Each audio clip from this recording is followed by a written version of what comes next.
Hola Jefferson, ¿me oyes? Buenos días, Ricardo. Sí, señor. Buenos días, ok. ¿Ves la imagen? ¿Todo está Sí, bien? señor. Ok, perfecto. Yo estoy listo, me avisas cuando quiera que empiece. Ok, listo, Ricardo.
Bueno, muy buenos días para todos.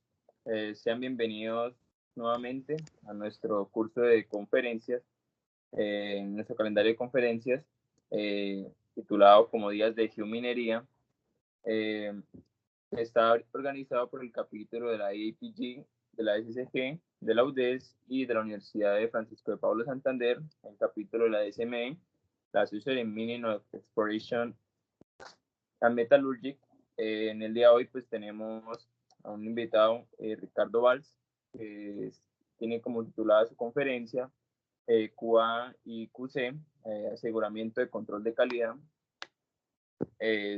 Muchas gracias a los asistentes por estar en la conferencia y por supuesto a Ricardo nuevamente por compartirnos y hacer difusión de su conocimiento y experiencia. Le damos la bienvenida a Ricardo. Ricardo, muy buenos días. Buenos días Jefferson y buenos días a todos por allá. ¿Ya arranco? Sí, señor. Ok. El tema de la conferencia de hoy es control de calidad y garantía de la calidad. Es un tema muy importante y por desgracia no muy común. Hoy vamos a hablar de qué es y cómo lograr el QA/QC o control de calidad, control de aseguramiento. Aquí hay un error, control de calidad dos veces, garantía. Okay. Para los que no me conocen, mi nombre es Ricardo Valls. Soy graduado de Moscú desde el año 1983. Esa fotografía ahí es yo cuando tenía 21 años. Ahora tengo 62, así que he pasado bastante agua por debajo de ese puente. Soy un PGO, Professional Geoscientist en Ontario, y también una persona calificada. Y asimismo soy el autor de varios libros de geología, QA/QC y el uso de inteligencia artificial y aprendizaje automático. En el día de hoy vamos a estar refiriéndonos fundamentalmente a este libro, el cual puede ser bajado, comprado desde este link de aquí. Como siempre, no tiene necesidad de tomar muchas notas. Este video va a estar en YouTube y también el que le interese tener una copia directa de la presentación, me pueden escribir a valsvg@gmail.com y con gusto se las envío. Perdón. Ok, antes de empezar a hablar de QA/QC, tenemos que empezar a hablar de algo más importante, que es el National Instrument 43101 o el Instrumento Nacional 43101 y lo que pasó en el 1996 a 1997. Muchos de ustedes son jóvenes, no tuvieron que pasar por esto. Yo sí lo pasé. Fue el desastre más grande que afectó la geología a nivel mundial. Y para los que no lo conocen, es un caso en Busan, en Indonesia, donde supuestamente descubrieron el depósito de oro más grande del mundo y resultó ser un engaño. Y las acciones de esta compañía pasaron desde 0.10, o sea, 10 centavos 15 centavos, llegaron a valer $286.50, como pueden ver en esta curva de aquí. A manera de historia, yo estaba trabajando en África, en Ghana, alrededor de esta fecha de aquí, y mi jefe compró, así hablando conmigo, dice, mira, voy a comprar unos $100 de esta acción aquí, y las vendió cuando estaba acá. Claro está, después de eso pudo retirarse. Él hizo muy buen dinero con el BRIEX. Hay también una película, en inglés se llama Gold, o sea, oro, en el cual más o menos narran la historia de este hecho de Busan. Pero básicamente lo que sucedió fue que el geólogo le echó granitos de oro, él iba a los ríos, lavaba, ponía los granitos de oro y los echaba en las bolsas de muestra que se enviaban al laboratorio. Y como les digo, en un momento determinado este depósito de Busan estaba considerado el mayor del mundo y todo el mundo quería tener parte de él. Hasta que durante el proceso de adquisición, porque hubo compañías mayores que querían comprar el proyecto, fueron a hacer muestreos de verificación. Y inicialmente todas las muestras vinieron sin oro. Y esa fue la primera campanita de urgencia. Después hubo otros muestreos independientes y ya no había manera de evitar la noticia de que en realidad no había ningún oro en el depósito. Más adelante, estudios, investigaciones que se hicieron pudieron mostrar que los granos de oro en las muestras eran de pepitas rodeados, no era roca, no era oro en la roca como se decía. El efecto de esto fue horroroso. Durante 3 años prácticamente no hubo trabajo para ningún geólogo en el mundo desarrollado. Y si combinamos con que con este declave de BRIEX coincidió la aparición de los negocios .com, fue un periodo muy, muy difícil. El público no quería poner dinero en las compañías mineras. Por tanto, las únicas que podían sobrevivir eran las grandes compañías que ya tenían producción de oro y sencillamente estaban vendiendo el oro. Pero el resto de la compañía, las juniors, las que estaban buscando, explorando, no tenían un centavo con qué poder trabajar. Canadá fue el primer país que tomó una medida al respecto. Y la medida fue, la medida contaba de 2 partes. Una, crearon un documento que se llama el Instrumento Nacional 4301, que yo voy a hablar un poquito de él ahora, en el cual especificaba el formato que tenía que tener todo reporte que se hacía de un proyecto, de una compañía, para garantizar de que el inversor tuviera la información necesaria para poder invertir con seguridad. Y la segunda cosa que inventaron los canadienses fue la persona calificada, que era un geólogo que tenía una serie de características. Tenía que tener experiencia en el metal que estaba describiendo, tenía que ser independiente de la compañía, tenía que cumplir con las reglas del juego, porque los QP, que todos los QP son PGO, o sea, Professional Geoscientists, tienen que pertenecer a una organización que tenga base legal, en el sentido de que si ustedes escriben o evalúan algo que no es cierto, ustedes son no solo legalmente, sino financieramente responsables por todo lo que se escribe. Y de esa forma, como lo digo, Canadá fue la primera, pero después siguió Australia con el York, Sudáfrica, Estados Unidos. Y en este momento prácticamente el mundo entero utiliza los 4301 o una versión del 4301. Prácticamente la compañía que no tenga un reporte técnico de este tipo, prácticamente no puede ir al mercado a financiar porque no tiene la base. ¿Okay? El 46101 no es una garantía de que el trabajo se hizo realmente. ¿Qué cosa es el 43101 para que ustedes me entiendan? Es como una fotografía que se toma en el momento en que la persona calificada visita el proyecto por primera vez. Y sencillamente se limita a describir el estatus de la compañía y, curiosamente, el único criterio de calificación que utiliza el QP es precisamente la calidad de la información. Es donde único él tiene que generar una opinión. El resto es sencillamente decir, esta compañía hizo esto, lo hizo así, y estos son los resultados. Pero sencillamente escribirlo. Pero con respecto a los datos, tiene que hacer una estimación, tiene que dar su criterio acerca de la calidad de la información. El 43101 tampoco es un libro de cocina, aunque tiene un formato que hay que seguir.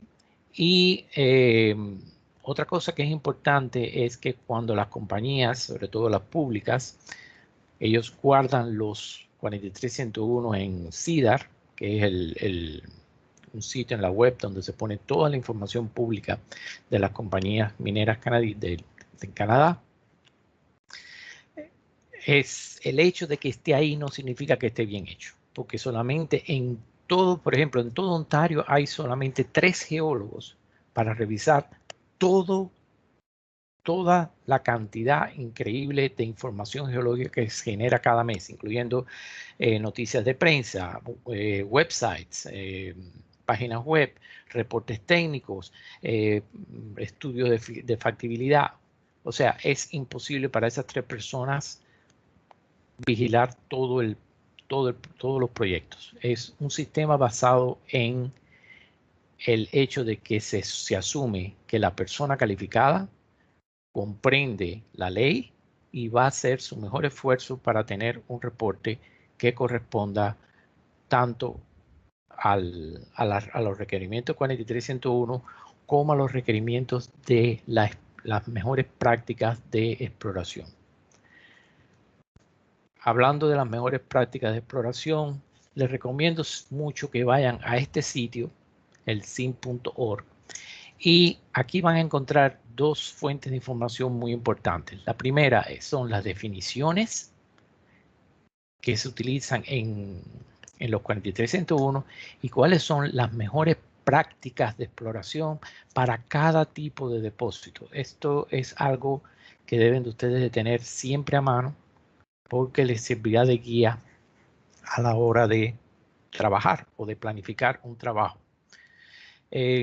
Hace menos de un año, todas estas definiciones fueron discutidas entre los grandes grupos, como les decía, está el JORC, SAMARC, el CIM, etcétera, y se han unificado. O sea, ya tenemos una unificación entre todas las definiciones. Y si bien los reportes técnicos varían un poco en el formato, las definiciones son las mismas. O sea, hablamos, por ejemplo, de recursos inferidos, indicados y medidos, reservas probables y probadas.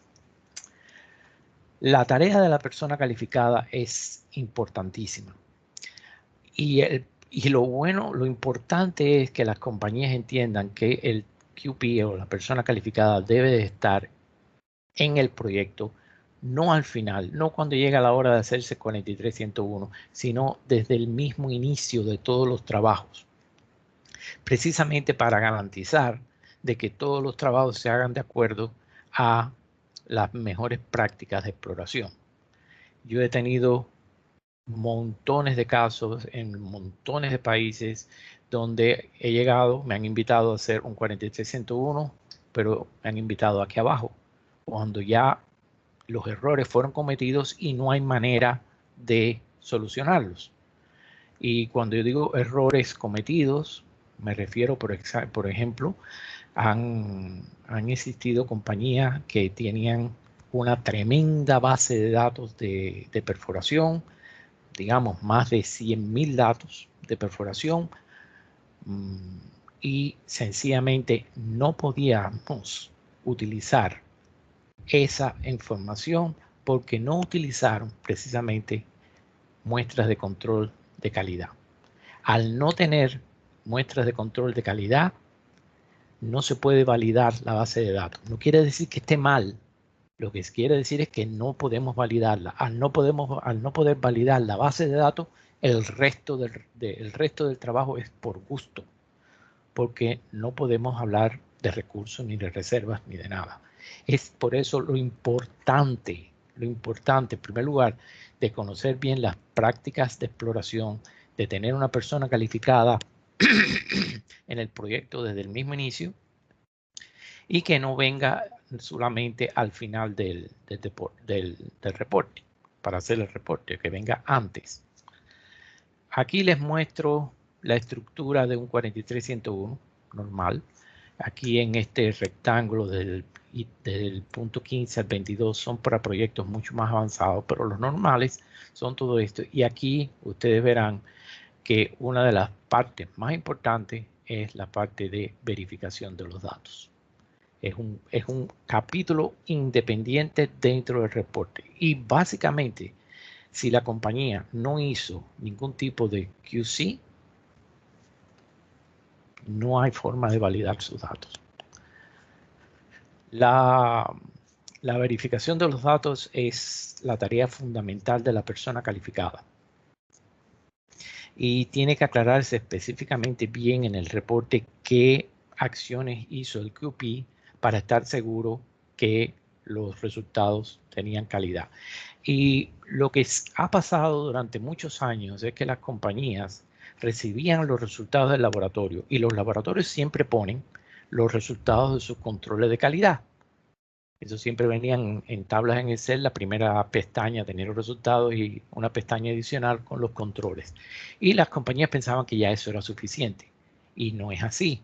Ese es el control de la calidad del análisis, no el control de la calidad del trabajo como tal, o de la parte de geología.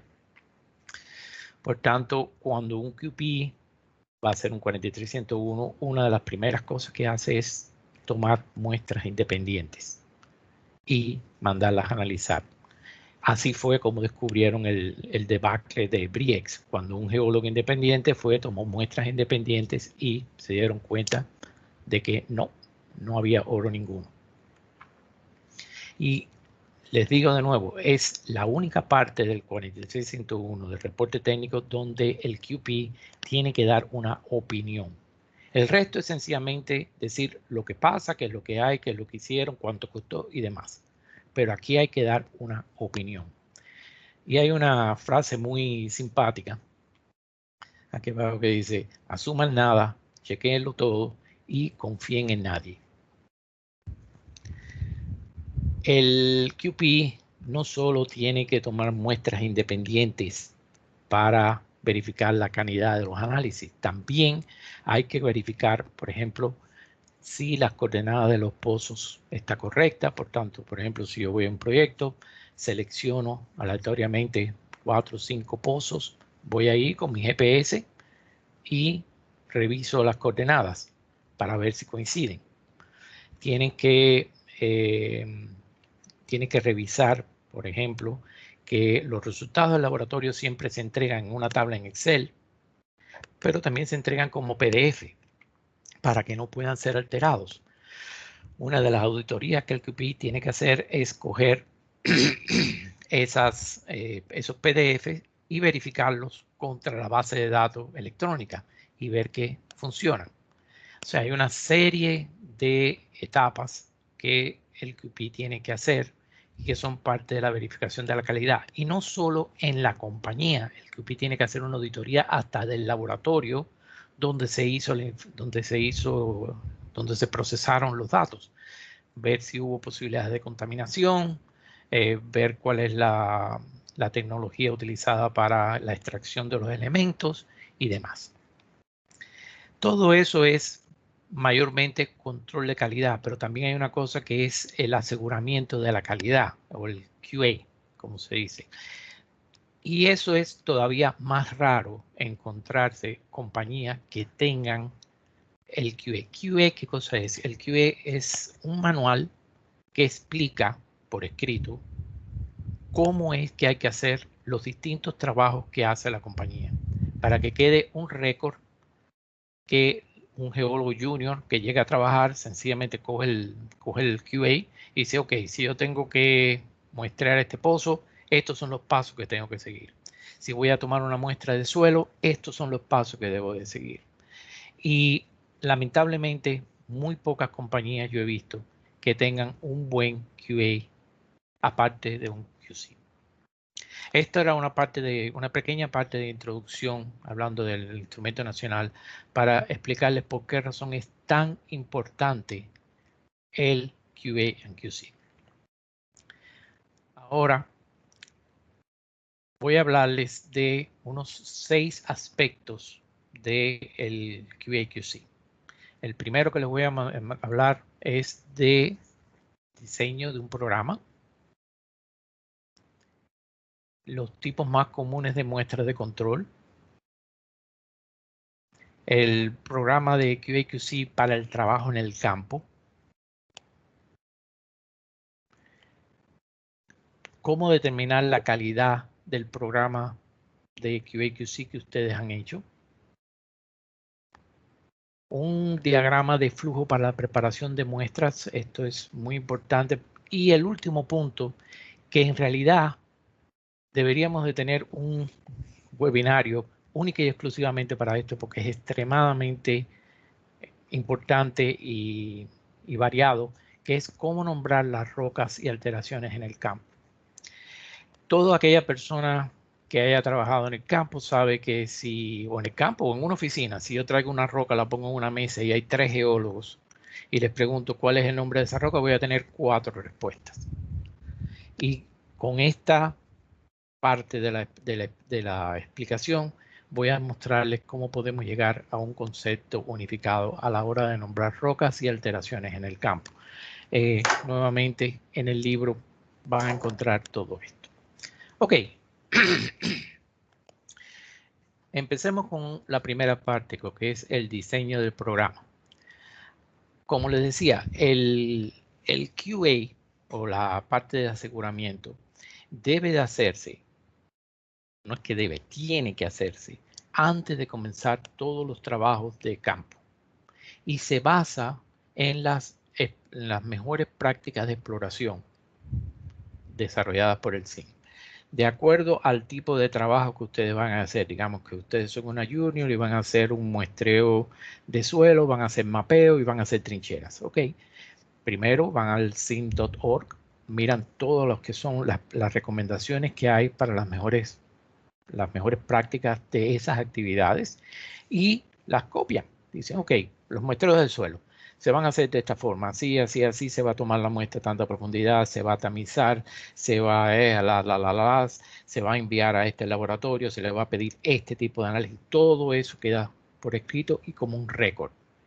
Las trincheras se van a hacer a una profundidad de tantos metros, va a tener una abertura mayor para evitar derrumbes, va a estar orientadas de este a oeste, o sea, deben de saber ustedes cómo escribir un QA, o sea, toda la parte de la sistematización del muestreo. ¿Por qué? El QA está orientado fundamentalmente a garantizar de que todos los trabajos que se hacen en el campo, en primer lugar, se hacen de una forma correcta y en segundo lugar, siguen una misma sistemática. No que un geólogo coja la muestra en la superficie y el otro haga un hueco de 3 metros y la coja ahí abajo. No. Esa es la función fundamental del QA. Es un diseño de programa donde se incorporan todos los controles de calidad adecuados para minimizar cualquier tipo de error o de diferencia en la actividad como tal de muestreo. Y también el QC, por su parte, está orientado para eliminar o reducir al máximo las posibilidades de contaminación de la muestra, ya sea durante el muestreo, durante el transporte, durante el análisis, durante el momento de escribir los datos, etc. ¿Okay? Eso es el diseño de QA and QC. Normalmente hay 4 tipos principales de muestras de control. Y voy a empezar por la más importante, que son los estándares. El estándar es una muestra que nosotros sabemos cuál es el contenido del elemento o los elementos que están ahí. Digamos que el estándar CDN18 tiene un contenido de oro de 1.83 más menos 2, 0.2. ¿Ok? El estándar, cuando se pone en las muestras que nosotros mandamos, lo hacemos para ver si el laboratorio reporta ese mismo valor. Y el laboratorio tiene que reportar ese valor con un más o menos un 10%. Si está dentro de un más o menos 10%, se considera que está normal, que pasa, que no falla en la prueba del estándar. Los estándares hay de 2 tipos. Ustedes pueden comprarlos o pueden hacerlos. Si lo van a comprar, eviten comprar el mismo tipo de estándar que el laboratorio está usando. Y casi todos los laboratorios utilizan los estándares de Rock Labs. Así que eviten comprar de Rock Labs. Hay varios otros proveedores de estándares. El estándar debe de ser, es importante que la matriz del estándar que ustedes utilizan corresponda al depósito que ustedes tienen. Si ustedes están trabajando en granitoides, el estándar debe tener una matriz silicia. Si están trabajando en rocas sedimentarias, el estándar debe tener una matriz carbonatada. Eso es muy importante. Lo que no es importante es el valor. Hay personas que piensan que yo tengo que trabajar con 2 estándares, uno con valores grandes de, digamos, de oro, que voy a poner dentro de la zona mineralizada, y otro con valores pequeños que lo voy a poner en cualquier parte. En realidad eso no funciona así. El laboratorio tiene que ser capaz de identificar una muestra de bajo contenido en el medio de una zona de mineralización. Ese es el trabajo de ellos. Por tanto, no es necesario comprar estándares de distintos valores. Se compra uno solo y se utiliza para todo el proyecto. El otro tipo de control muy importante son los blancos. El blanco es una muestra que no tiene el contenido principal que nosotros estamos buscando. Digamos que estamos buscando oro, tenemos que utilizar un material blanco que no contenga oro. De nuevo, los blancos pueden ser comprados o los pueden hacer. Una cosa, perdón, no había dicho cómo hacer los estándares. Si ustedes pueden hacer un estándar de la forma siguiente, ustedes pueden ir a un sitio dentro de su proyecto y coger, digamos, unos 30, 40 kilogramos de material. Esto sale caro, ¿ok? Con esos 30, 40 kilogramos de material y lo llevan a un laboratorio bueno y les pide que se los pulverice todos a 200 mallas o a 160 mallas, todos los 40 kilogramos. Y después de ese material, ustedes cogen 10 muestras de 100 gramos y lo mandan al laboratorio A, 10 muestras al laboratorio B, 10 muestras al laboratorio C, 10 muestras al laboratorio D y E. Reciben los resultados y tienen que ser laboratorios certificados, laboratorios buenos. Cuando reciben los resultados de 5 laboratorios distintos como mínimo, de 10 muestras como mínimo, hacen el promedio y ese es el valor del estándar, de su estándar personal. Este estándar es mucho mejor que el que ustedes pueden comprar por una sencilla razón. La matriz corresponde exactamente a su depósito y los valores, los contenidos van a ser también dentro del rango de sus depósitos. Pero es caro y generalmente solamente compañías de tamaño medio a grande lo hacen. Para los juniors es sencillamente más fácil comprar los estándares ya en paqueticos de 100 gramos y utilizarlo. Los blancos, como les decía, pueden comprarlo o pueden hacerlo. ¿Cómo se hace? Bueno, cogen un ladrillo, lo pulverizan y ya eso es un blanco. Siempre hay que tener cuidado. Les voy a contar algo que me sucedió a mí precisamente en Colombia, en Bucaramanga. Íbamos a hacer un muestreo y no teníamos blanco y estábamos pasando en el carro y vemos que están haciendo una reparación, una construcción en una escuela y tenían la pila de arena en el piso, arena para construcción. Y me bajo del carro y le digo, ¿me permiten coger un poco de arena? Y sí, ¿cómo que no? Y cogí un paquete grande de arena y me lo llevo para utilizar como blanco en el campo. ¿Quién les dice a ustedes que todas las muestras de blanco trajeron oro? Al otro día regresamos al lugar y dijimos, ¿de dónde ustedes sacaron esta arena? Porque estas arenas tienen oro. Las arenas venían de un pueblo al norte de Bucaramanga, que ahora se me olvida el nombre, y venía de estaba aguas abajo de una mina de oro y por tanto no servían de blanco. Tienen que tener cuidado con eso. Pueden utilizar cal, pueden utilizar el suelo de las macetas, la gente que compran macetas con tierra para sembrar florecitas y demás, esa tierra negra también es muy buena. Eso es lo que pueden utilizar como blancos, si es que no los compran. Los duplicados. Los duplicados es otro método y el duplicado existe de varios tipos. Ustedes pueden hacer duplicados de campo, por ejemplo. Una vez que ha terminado el proceso de muestreo, digamos con un muestreo de suelo, el QP puede ir de nuevo al terreno, buscar los agujeros donde se tomaron las muestras y coger una muestra exactamente del mismo lugar de donde la tomaron. Eso se llama un duplicado de campo. Se hace muy poco.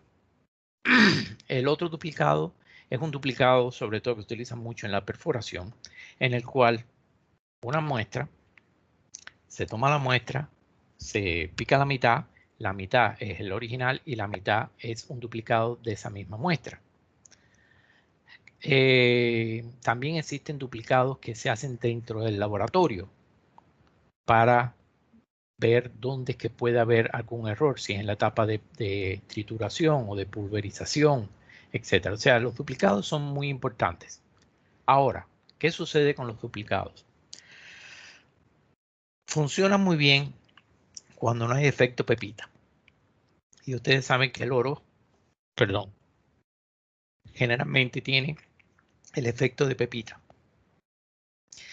Y cuando ustedes cogen una muestra, sobre todo una muestra en el campo, y la dividen a la mitad, incluso si la tamizan, si la cuartean, si la dividen en 4 y cogen las dos partes, incluso si hacen un buen muestreo en el campo, el efecto pepita es muy difícil de evitar. Por tanto, si ustedes están trabajando en yacimientos de oro, generalmente lo que sucede es que cuando ustedes hacen la prueba de los duplicados y si ven que falla la prueba de los duplicados, generalmente lo único que se recomienda es coger más muestras, un volumen mayor, pero no se considera eso como una falla del análisis.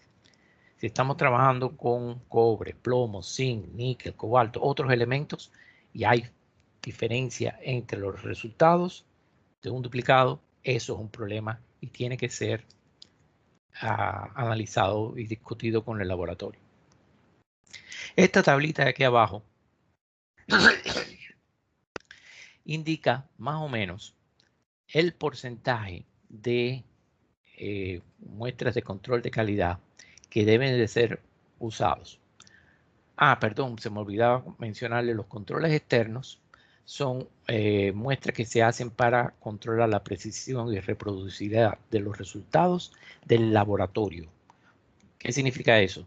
Se coge una muestra analizada por el laboratorio A y se manda a hacer el mismo análisis por el mismo método en un laboratorio B de igual o mejor calidad. Los resultados deben de ser similares. Si no son similares, bueno, ahí empiezan las discusiones, por eso es que siempre es bueno coger un laboratorio de mayor calidad o lo que se llama laboratorio de arbitraje. Mayor que menor, uno de los laboratorios de arbitraje más conocidos en el mundo es SGS. Yo normalmente utilizo otros laboratorios, ACLabs, cualquiera y utilizo a SGS como laboratorio de arbitraje. Y casi nunca hay problemas entre los controles externos. Entonces, normalmente se dice que, sobre todo al inicio de un proyecto, el 10% del volumen total de muestra tiene que ser un control de calidad. Así de grande. Más adelante, ya cuando se conoce mejor el proyecto, cuando los geólogos tienen mayor experiencia y calidad, puede reducirse un poquito el tamaño de los controles. Pero, como les decía, en el caso de un yacimiento de oro, los duplicados se cogen cada 40 muestras, los blancos cada 33, los estándares cada 25 a 50 y los controles externos cada 100 muestras. ¿Qué significa esto en la parte práctica? Digamos, ustedes fueron al campo y trajeron 200 muestras. Las ponen en una hilera desde el 1 hasta el 100 y van contando. Ok, la muestra número 33 no es una muestra, tiene que ser un blanco. O sea, cuando ustedes están en el campo cogiendo las muestras, ustedes saben que generalmente se utilizan unas libreticas con etiquetas de numeración. Si el número de la muestra termina en 33, ustedes saben que esa muestra corresponde o tiene que corresponder con un blanco. Por tanto, no cogen muestra, llenan el paquete ese con un blanco o lo dejan vacío y lo llenan cuando lleguen al campo, a la base o a la oficina. Lo mismo sucede con el estándar. Si es la muestra, digamos, 50 o 100, 50, 100, 150, 200, etc. Esas muestras las dejan vacías y cuando lleguen a la oficina le ponen el valor, el material del estándar dentro. El duplicado no es tan complejo. Llegamos a la muestra 40, esa muestra la dividen en dos y, como les digo, es bueno tratar de hacer este muestreo lo mejor posible. Tamizarla, homogenizarla, cuartearla y coger dos extremos como la muestra y los otros dos extremos como el duplicado. Y una práctica muy correcta es poner en la libretica de números, poner las letras que corresponden al tipo de QC que ustedes van a utilizar. D para duplicado, B para blanco, S para estándar y control externo una E. De esa forma, cuando ustedes están en el campo, se van a acordar, ok, esto corresponde a un blanco.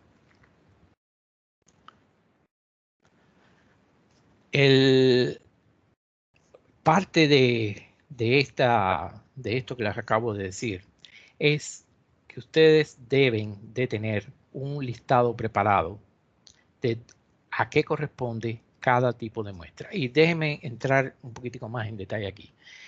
Hay dos formas de trabajar con los controles de calidad.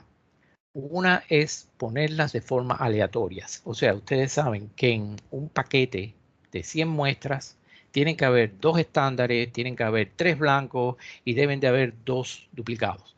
Y sencillamente, aleatoriamente, donde quiera que les dé el gusto, ponen esas muestras. Ese es el mejor método, pero es el que genera más errores porque somos humanos. Genera errores humanos. Por tanto, yo siempre recomiendo tener una forma sistematizada de utilizar los QC. Y esta tabla que ustedes ven aquí a la derecha, a ver si puedo ponerlo un poco más grande. Sí. Ven, aquí ven que la muestra que termine en 0,1, eso va a ser un control estándar. La 2 es muestra regular. La 3 es un duplicado, porque yo voy a poner la 3 y la 43 van a ser duplicados. Después la 25 va a ser un estándar. Y por tanto, como ven, en el campo yo dejo la bolsa vacía. La bolsa vacía, estas son muestras regulares. Después viene otro blanco en la 33. Después viene otro duplicado en la 43. Recuerden, la primera era 3 y ahora 43, un duplicado. ¿Ok? Y ¿cuál es la ventaja fundamental de hacerlo de esta forma? En primer lugar, que como es siempre los mismos números, hay menos chance de que haya un error. Segundo, cuando ustedes reciben los resultados, nada más que con mirar los resultados ya ustedes pueden tener una idea de la calidad de sus resultados, porque ustedes saben, por ejemplo, que la 3 y la 33 tienen que ser blancos. Por tanto, si le ven oro, ya saben que hay un error, sin hacer mucho análisis. O el estándar, la 25, si ven que la 25 les da un valor mucho más alto, mucho más bajo de lo que ustedes esperan, ya saben que hay un error. Por eso este método es muy práctico. El laboratorio no tiene por qué saberlo y ustedes pueden cambiarlo cada X cantidad de meses o 2 veces al año, cambiar la secuencia de estos números. En realidad no es importante porque los laboratorios nunca pueden adivinar cuáles son nuestros blancos y demás. Ahora, ¿qué es lo que sucede? ¿Cuál es cómo comprobamos la calidad de nuestros datos? Y aquí hay una cosa que yo quiero decirles, que si quieren recordar solamente de algo, recuérdense de esto. Antes de comenzar los trabajos, ustedes como geólogos tienen que tener un acuerdo firmado con el laboratorio que va a hacer sus análisis, en el cual se especifiquen las reglas del juego. Tienen que estar bien claras las reglas del juego. ¿Y cuáles son las reglas del juego? Ok, si un blanco falla, el blanco falla, ¿qué quiere decir? Que la muestra en el laboratorio, cuando la estaban preparando, se contaminó. Eso quiere decir que el laboratorio no limpió bien las máquinas a la hora de preparar las muestras. Los laboratorios de forma, sobre todo si son laboratorios de calidad, ellos limpian con aire los trituradores y los pulverizadores entre cada muestra. Y cada X cantidad de muestras, 5 o 10 muestras, les pasan un blanco de ellos mismos para estar seguros de que no hay este problema de contaminación. Pero de vez en cuando, incluso los mejores tienen problemas de contaminación. Y esa es la razón por la cual el blanco es tan importante. ¿Qué consideramos un blanco fallido? Si el contenido del elemento que buscamos está 10 veces más grande que el límite de detección del laboratorio. Quiere decir, si el límite de detección del laboratorio para oro es 0.05 partes por millón y ustedes tienen 0.5 partes por millón, ese blanco falló. 0.5, 0.6, en cualquier cosa que sea por encima de 0.5 partes por millón es un fallo. ¿Qué quiere decir? El laboratorio tiene que repetir al menos 5 muestras desde la que falló en adelante, utilizando el material original de la muestra, o sea, el rechazo. Porque ustedes saben, cuando ustedes mandan una muestra al laboratorio, si manden 200 gramos o 10 kilogramos, el laboratorio sencillamente hace una muestra de unos 100 gramos, a veces menos, y con eso es lo que trabaja. O sea, ellos tienen el material original ahí. O sea, si el blanco falla, el laboratorio tiene que repetir 5 muestras a partir de la que falló, a partir del material de rechazo. Y el costo de dicho fallo, de dicho análisis, es de ellos, no de nosotros. Como les decía, en el caso de un duplicado falle, generalmente es muy pocas cosas, sobre todo si es un duplicado de oro. Si estamos trabajando en oro y tenemos un duplicado que falla, generalmente, sencillamente se le informa al laboratorio, oye, tenemos un problema aquí con los duplicados que no nos están dando buena relación, pero no podemos hacer nada más. No se puede pedir a un laboratorio que repita muestras de oro precisamente por el problema de las pepitas. ¿Qué podemos hacer nosotros? Aumentar el volumen de muestra. Mientras más muestras tomamos, más pequeño es el efecto de pepita. De nuevo, eso tiene un límite, eso es fácil de hacer, por ejemplo, cuando estás cogiendo muestras de suelo, en vez de coger 200 gramos, coges 400 gramos. Pero cuando estás trabajando con perforación, que estás cogiendo la mitad del testigo, ya, es la mitad del testigo. Podrías arriesgarte a coger 2/3 o 3/4 del testigo, pero te quedaría muy poco material. En esos casos, como les digo, en el caso de los duplicados, específicamente para el oro, sencillamente se le informa al laboratorio de que hay un problema, pero no se hace nada. Ahora, si los duplicados fallan para otros elementos, como les decía, cobre, plomo, zinc, níquel, cobalto, cualquier cosa que no sea oro que no tenga efecto pepita, de nuevo, ellos están obligados a repetir ese mismo análisis. No todos, sencillamente el análisis que falló, tienen que repetirlo. Si el estándar falla, ahí sí la cosa es mala. Si un estándar falla, el laboratorio tiene que repetir 25 muestras antes y 25 muestras después de las que falló. ¿Ok? Y, de nuevo, al costo del laboratorio. ¿Qué es lo que sucede en ocasiones? Que el laboratorio tiene sus propios estándares. Imagínense ustedes una línea que está la muestra que falló 25 muestras antes y 25 muestras después. Pero el laboratorio tenía un control de ellos que no falló aquí y un control de ellos que no falló aquí. Ok, no hace falta repetir las 25, hace falta repetir las que no fallaron, perdón, las que fallaron entre la que falló y las que el laboratorio hizo que no falló. Pero siempre va a haber un gran grupo de muestras que van a tener que repetir. Pero si ustedes no discuten esto antes de que comiencen los trabajos, si no lo tienen en un contrato, el laboratorio puede decirle, sí, como que no, y nosotros le repetimos lo que quiera, pero tienen que pagar más, o un porcentaje. No, eso es culpa del laboratorio y tiene que ser tratado por el laboratorio.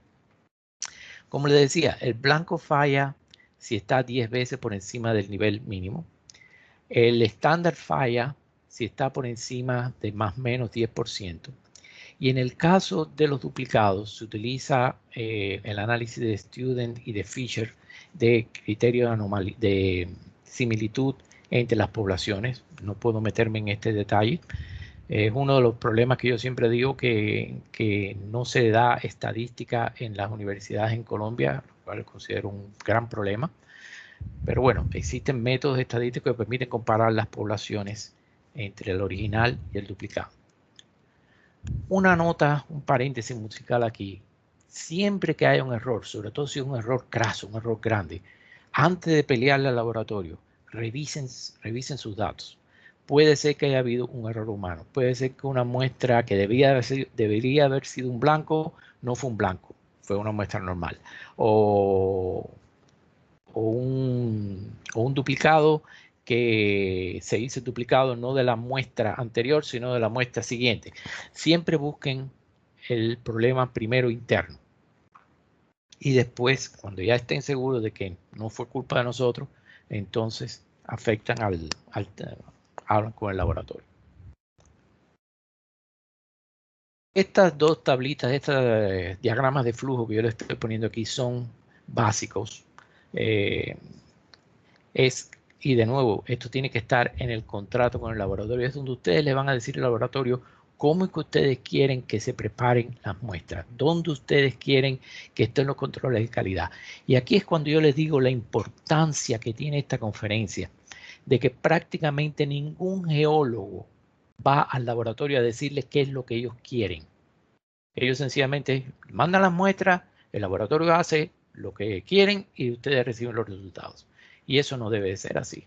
Ustedes tienen que estar en completo control de el proceso entero, desde cómo se toma la muestra en el campo, cómo se manda al laboratorio, cómo se trabaja en el laboratorio, cómo se reciben los resultados y cómo se procesan los resultados. Esa es la tarea de ustedes. Por tanto, diagramas de flujo como este permiten incluso introducir un blanco o un duplicado, digamos, después de la etapa de pulverización o después de la etapa de trituración. Eso ayuda al laboratorio porque si falla, si hay un error después de la etapa de trituración, ya sabemos dónde está el problema. Algunos geólogos dicen, oh, es que los laboratorios nos van a odiar. Les garantizo que no, por el contrario. Los laboratorios les encanta cuando los geólogos participan en este trabajo. Yo soy amigo personal de prácticamente todos los laboratorios que hay en Colombia, en Guatemala, en donde quiera que yo trabaje. Yo siempre voy y me hago muy buen amigo de los laboratoristas, porque si bien la calidad del muestreo es muy importante, nosotros vamos a trabajar con los resultados que recibimos del laboratorio. Por tanto, es importantísimo que esos resultados tengan la mayor calidad posible y que podamos siempre validar y verificar que no hay problema ninguno. Y el último paso, uno de los más importantes, es, como les decía, el hecho de nombrar las rocas y alteraciones en el campo. Esto cae más bien en QA, no en QC. Y como les decía al inicio, es común de que si se tiene una muestra y hay 5 geólogos, van a tener 6 respuestas de cuál es, qué tipo de roca es. Es un hecho muy común, depende de la experiencia, depende de la inteligencia de los geólogos, etcétera, etcétera. Desde el inicio de los tiempos han existido tablas como la pirámide donde se dividen de acuerdo al contenido de cuarzo, plagioclasa y sílica.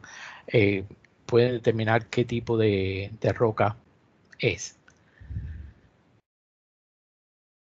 El Servicio Geológico Británico, el United Kingdom British Geological, BGS, British Geological Survey. Les recomiendo mucho que vayan al internet y busquen el British Geological Survey.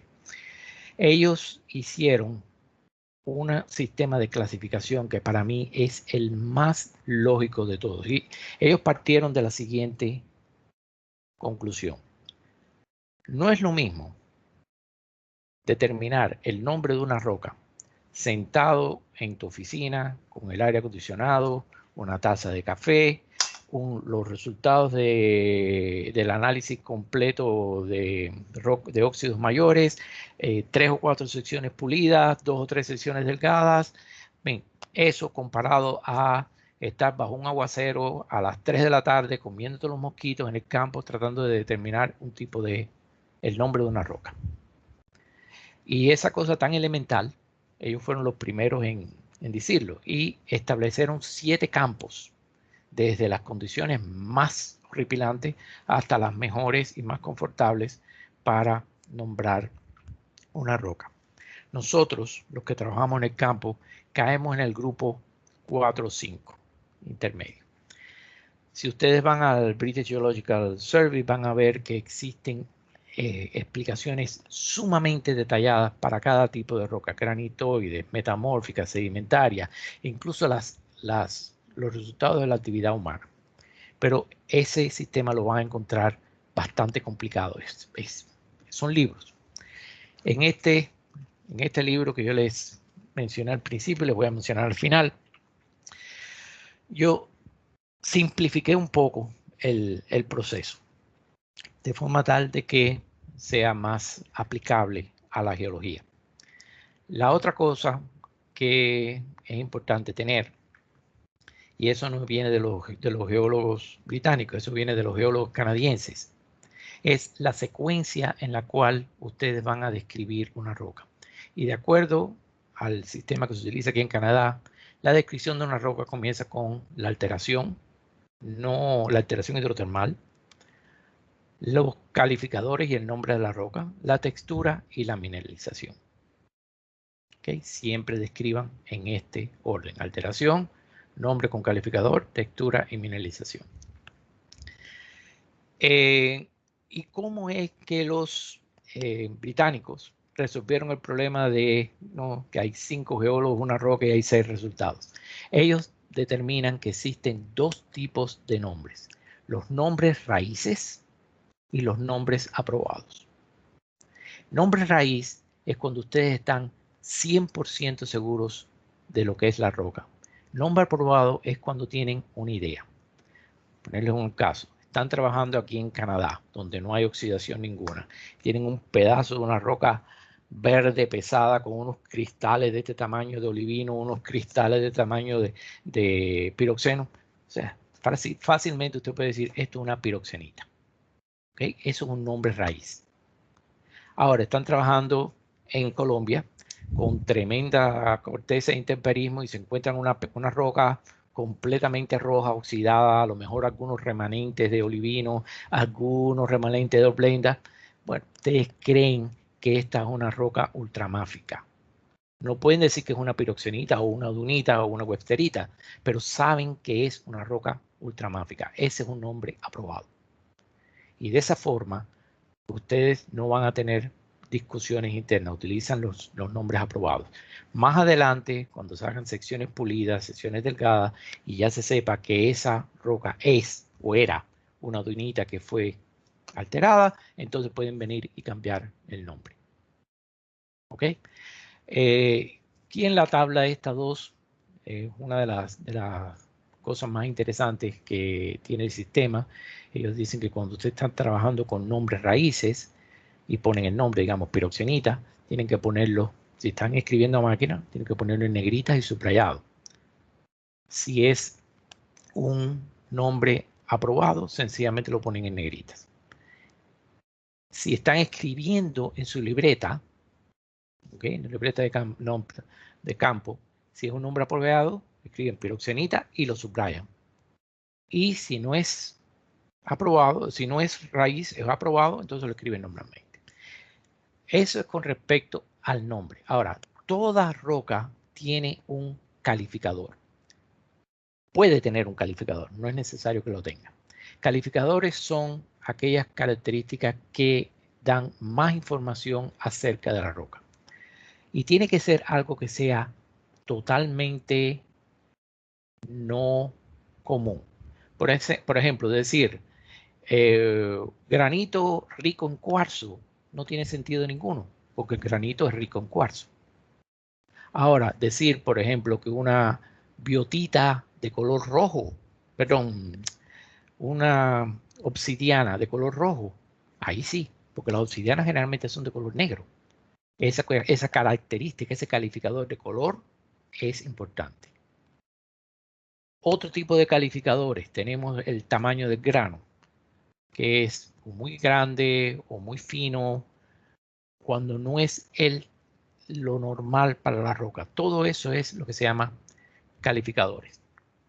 O sea, y todos los calificadores se escriben en itálica cuando están mecanografiando o entre comillas cuando están escribiendo en sus libretas de campo. Como les decía, esto es un tema interesantísimo. Yo les recomiendo mucho que vayan al British Geological Survey y lean los documentos, o más barato, que compren este libro, y en el cual ya está simplificado y mucho más orientado a la actividad de la geología en el campo. El libro también tiene una serie de diagramas de flujo que les va a permitir, sencillamente respondiendo preguntas elementales, llegar al tipo de textura o al tipo de roca o al tipo de alteración. Son varios diagramas de flujo que ustedes pueden tenerlos como una especie de libretica de hojas en su libreta y chequear el uso normal en el campo. Con esto termino, es prácticamente una hora y me imagino que van a haber muchas preguntas. Como siempre, mi correo es valvg@gmail.com, me pueden escribir. Por desgracia yo no puedo responder. Algunos de ustedes me han puesto comentarios aquí en TeamView, en Teams, pero por alguna razón yo no puedo responderlos después. O sea, es preferible, si necesitan algo, que me escriban al correo. Y con esto, Jefferson, paro ya. Muchas gracias por la atención y si hay alguna pregunta, aquí estoy. Muchas gracias, geólogo Ricardo, por brindarnos ese aprendizaje sobre el aseguramiento de la calidad. Nuestro compañero Jefferson, su moderador del día, tuvo que retirarse. Y ahorita lo acompaña, me presento, Sandrito Rado, presidente del capítulo SMUFPS, uno de los organizadores. Okay. Y no sé, geólogo, si damos inicio a ronda de preguntas o ya directamente al...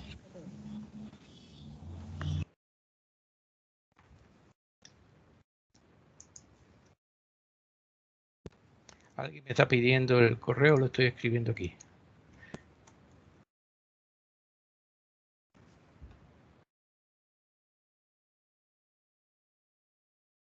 ¿Aló?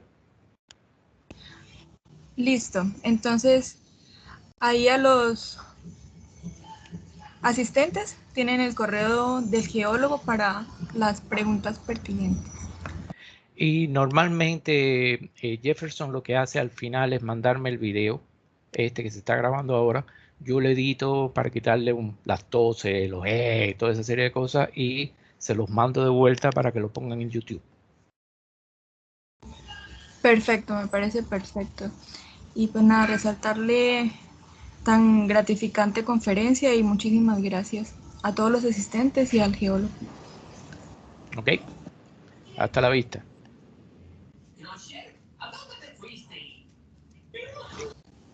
También recordarles que mañana la próxima conferencia la encontrarán en nuestras redes sociales.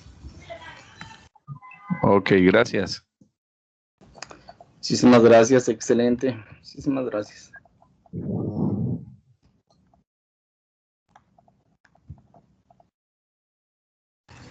El video se publicará en los 3 capítulos estudiantiles en sus páginas de YouTube.